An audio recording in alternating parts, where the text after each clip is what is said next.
deti, ja som Ela, prezývaná zvedavá. V učení som ako strela, vždy je so mnou zábava.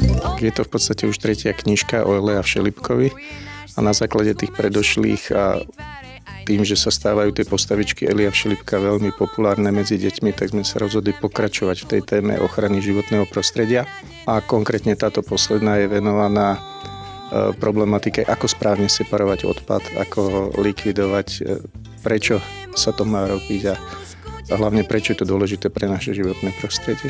Vysvetlíme si, že les nie je smetisko a naučíme sa, kam všetok ten odpad naozaj patrí a ako ho správne triediť. Je tam veľa takých odborných informácií, ako zabezpečujete to, že všetko, čo tam je fakt správne podľa napríklad slovenskej legislatívy alebo podľa nejakých vyhlášok a predpisov. Vždy, keď sa venujeme nejakej téme, treba konkrétne teraz životnému prostrediu a likvidáciu odpadov, tak máme vždy nejakého odborného garanta projektu.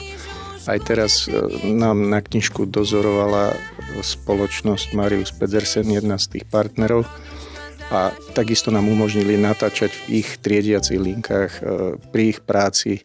Takže deti budú môcť názorne vidieť, ako to celé prebieha.